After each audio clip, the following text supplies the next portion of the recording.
मैं हूं परवेज और आप देख रहे हैं हमारा YouTube channel discover the truth. आज हम बात करेंगे हीरोज़ की जो दुनिया के हर इंसान के लिए आइडियल होते हैं। जिस तरह किसी इंसान के रंग और रूप चेहरे अलग होते हैं, उसी तरीके से हर इंसान की अपनी एक जहनियत होती है और उस जहनियत के हिसाब से वो अपना आइडियल या हीरो चुनते हैं। अब इसमें ज़रूर ये होता है कि इंडिविजुअल या इनफरादी शख्स का हीरो या आइडियल कोई और हो, सोसाइटी के लिए हीरो या आइडियल कोई और हो, या किसी मुल्क के लिए हीरो या आइडियल कोई और हो। कुछ हीरो या आइडियल जनरेशन या माहौल के हिसाब से बदलते रहते हैं, जैसे कि छोटे बच्चों के लिए हीरो कोई और हो सकते हैं, उनसे बड़े बच्चों के लिए जैसे कि आज माहौल टीवी और फिल्मों का चलता है तो उनके आइडियल उस जनरेशन के हिसाब से वही टीवी या फिल्मों के कैरेक्टर हो सकते हैं। सोसाइटी के लिए कुछ ट्रेडिशनल या रिवायती हीरोज़ या आइडियल्स होते हैं जो सदियों से चले आ रहे होते हैं। तो जैसे कि आज आप जानते हैं जिस कदर साइंस और टेक्नोलॉजी का दौर है और जिस किस्म से हर मुल्क की हुकूमत मीडिया के ज़रिए से अपनी पब्लिक का ब्रेन वॉश करती है, तो उन हुक्मरानों के तरफ से भी कुछ आइडियल्स और हीरो गढ़े जाते हैं और प्रेशर दिया जाता है कि पब्लिक भी इन हीरोज़ को ही तस्लीम करे। तो जिस तरह आम तौर पर फिल्मों में दिखाया जाता है हीरो के अपोजिट एक विलन होता है, उसी तरह हर इनफरादी या इंडिविजुअल शख्स या सोसाइटी या मुल्क की जहनियत के तौर पर हीरो की इमेज रखने वाले शख्स के खिलाफ जो भी जाता है वो दुश्मन हो सकता है, वो आतंकवादी हो सकता है, वो टेररिस्ट हो सकता है, वो विलेन हो सकता है। इस बात को हम एक छोटी सी मिसाल के ज़रिए से समझ सकते हैं। जैसे कि हर इंसान जानता है एशिया का एक बहुत बड़ा भाग अंग्रेज़ों की गुलामी में कुछ सालों पहले तक था, लेकिन उसी भाग में जो अंग्रेज़ों के ख़िलाफ़ लड़ रहे थे वहाँ की आवाम उन्हें फ्रीडम फाइटर समझती थी, लेकिन वो जो हुक्मरानों के तरफ से लोग थे या हुक्मरान थे वो उन्हें टेररिस्ट या आतंकवादी कहते थे। अब हमने ये तो समझ लिया कोई हीरो या आइडियल्स किसी के लिए हीरो तो हो सकता है, लेकिन वही शख्स दूसरे लोगों के लिए दुश्मन भी हो सकता है, आतंकवादी भी हो सकता है, टेररिस्ट भी हो सकता है। तो अब हर जहीन इंसान के सामने ये सवाल आएगा कि हीरो कौन हो सकता है। हीरो हर वो शख्स हो सकता है जो अपने माहौल में रहते हुए अपने माहौल से जद्दोजहद करे, स्ट्रगल करे, जिहाद करे और अपने आप को ज़माने के सामने साबित करे। अब ये हीरो साइंस के नज़रिए से अल्बर्ट आइंस्टाइन हो सकता है, आइजैक न्यूटन हो सकता है, फ़लसफ़ों के लिहाज से प्लेटो, अरस्तु या सुकरात हो सकता है,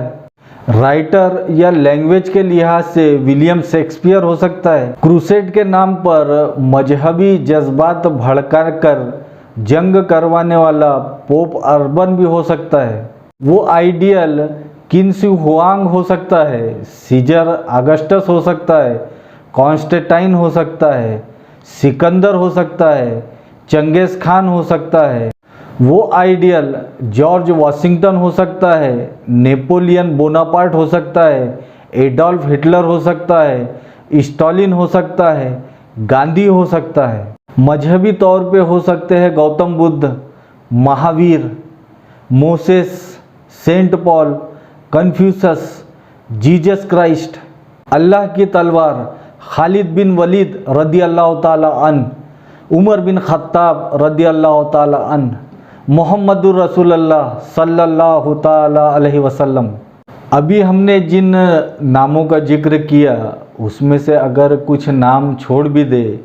तो सारे दुनिया में सारे मजहब को मानने वालों में एक ख़ास अकीदा आपको मिल जाएगा कि इनमें से अक्सरियत लोगों ने तलवार के दम पर दुनिया पर हुकूमत करने की कोशिश की, तो ये कैसे हीरो हो सकते हैं। जैसे कि आज के दौर में लोग कुछ निज़ामों के बारे में जानते हैं, बादशाहत के बाद में कैपिटलिज्म, कम्युनिज्म और डेमोक्रेसी। आज जैसे कि दुनिया में अक्सरियत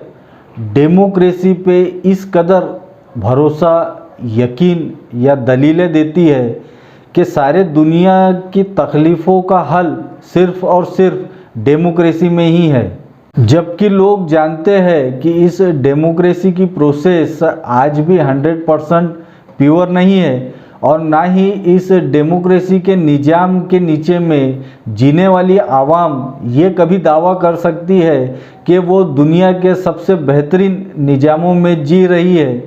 सिर्फ़ और सिर्फ ये आलमी बिरादरी के तरफ से एक प्रोपेगेंडा चलाया जाता है और मीडिया के ज़रिए से बताया जाता है कि डेमोक्रेसी के अंदर में सब कुछ ठीक है। दुनिया में डेमोक्रेसी और डेमोक्रेटिक लीडरों को खुदा की तरह पूजने वाले एशिया में कुछ देश भी है। तो जानने की कोशिश करते हैं एशिया में, जबकि एशिया में ब्रिटिश एम्पायर मौजूद थी, तो एक डेमोक्रेसी का फ़लसफ़ा एक खुदाई निज़ाम के तरह यहाँ के लोगों में किस तरीके से पिलाया गया। जैसे कि अक्सर लोग जानते हैं, तुर्की खिलाफत या तुर्की साम्राज्य को अरब कॉन्टिनेंट से तबाह करने वाला बरतानवी हीरो डी लॉरेंस है। तो हो सकता है दुनिया में मैं वो पहला इंसान हूँ जिसने डेमोक्रेसी को इस तरीके से समझा कि इस एशिया भाग में डेमोक्रेसी की घुट्टी एशिया के लोगों को पिलाने वाले शख्स का नाम एलन ऑक्टेवियन ह्यूम है। ये एक जहीन इंसान था और बरतानवी एम्पायर का वफादार होकर बरतानवी एम्पायर के सिविल सर्विसेज के लिए काम किया करता था। आमतौर पर इस शख्स का एक अच्छा चेहरा दुनिया के सामने में दिखाया जाता है, लेकिन एक उसके ज़िंदगी का दूसरा पहलू भी था जिसमें उसने करीब हिंदुस्तान में उस वक्त के करीब 7 लोगों को सूली पे चढ़ाया था। कई लोगों को कोड़े मारने की भी सज़ा उसने दी थी। 1857 में यह शख्स मेरठ में तैनात था और यहीं पर उसने भारतीय विद्रोह का भी सामना किया और भारतीय विद्रोह के कारण इसे आगरा किले में भागना पड़ा था और करीब 6 महीने ये आगरा किले में ही रहा। तो जब उसने इंडिया में देखा कि जब हम इंडियनों को मार रहे हैं तो उसका रिएक्शन भी आता है, भले ही कुछ लोग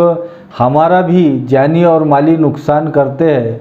तो उसने इन नुकसानों को कम करने के लिए एक फ़लसफ़ा यहाँ के लोगों में आम किया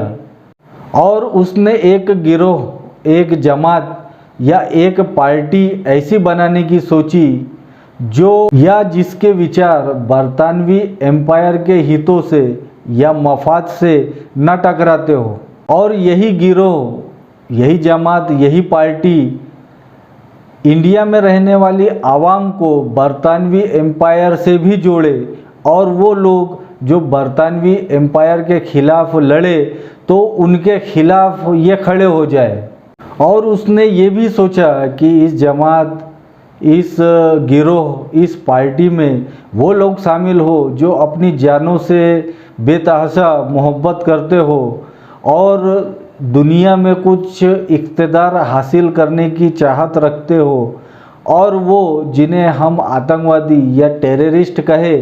दुनिया या अपने मुल्कों के लोगों को वो ये समझाने के लायक हो कि ये आतंकवादी और टेररिस्टों वाला रास्ता छोड़कर, जिससे कि हमारे बरतानवी हुक्मरानों को कोई तकलीफ़ हो, उन्हें हमारे गिरोह में शामिल हो जाना चाहिए और बिना किसी तकलीफ़ पहुंचाए हुए बरतानवी साम्राज्य को अपनी बात रखना चाहिए। ये फ़लसफ़ा उस वक्त उसने हिंदुस्तान के लोगों को दिया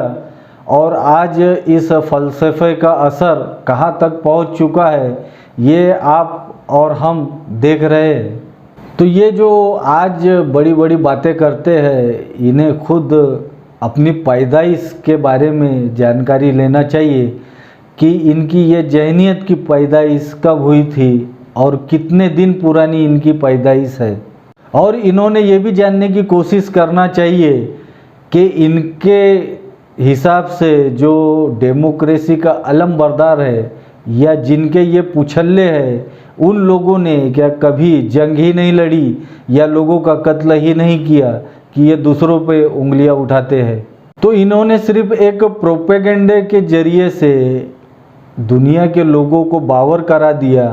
कि एक ख़ास मजहब से ताल्लुक़ रखने वाले लोग जो फंडामेंटलिस्ट होते हैं वही दुनिया में जंगें लड़ते हैं या वही लोगों को कत्ल करते हैं। अब वक्त को देखते हुए ये वीडियो